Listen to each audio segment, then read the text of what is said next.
किसान भाइयों, जब हम खेत की जुताई और बुआई करते हैं तब जल संचय को सूखी मिट्टी में मिलाकर खेत में डालते हैं।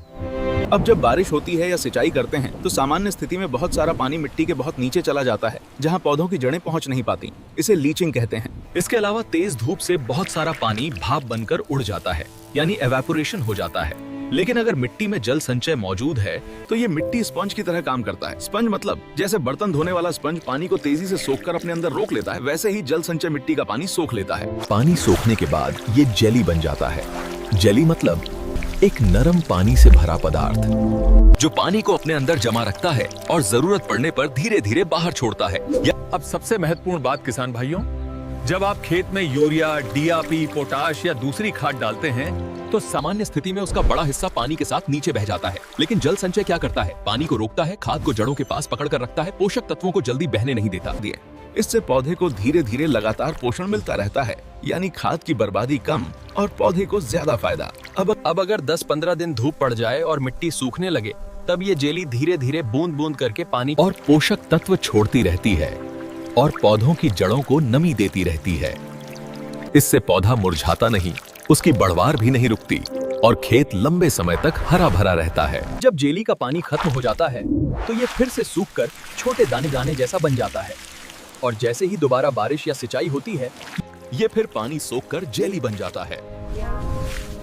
यही प्रक्रिया मिट्टी के अंदर लगभग 6 महीने तक चलती रहती है, यानी कम पानी में भी फसल को लंबे समय तक नमी मिलती रहती है। और सबसे अच्छी बात, 6 महीने बाद ये मिट्टी में पूरी तरह मिल जाता है। अब किसान भाइयों, जरा इसकी असली ताकत और वैज्ञानिक संरचना को समझिए।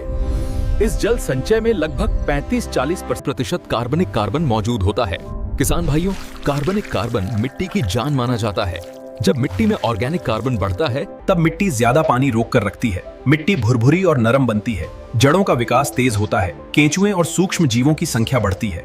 यूरिया, डीएपी और पोटाश का उपयोग बेहतर होता है।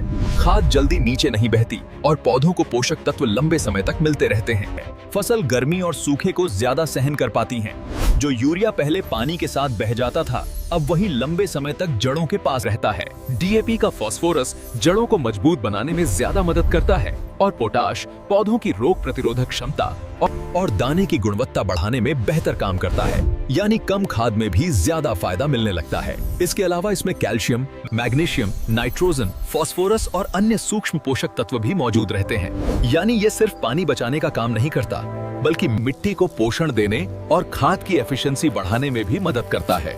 यानी कम मात्रा में उपयोग लेकिन लंबे समय तक असर। किसान भाइयों, कम पानी, कम खर्च, ज्यादा नमी और मजबूत फसल, यही है जल संचय की असली ताकत।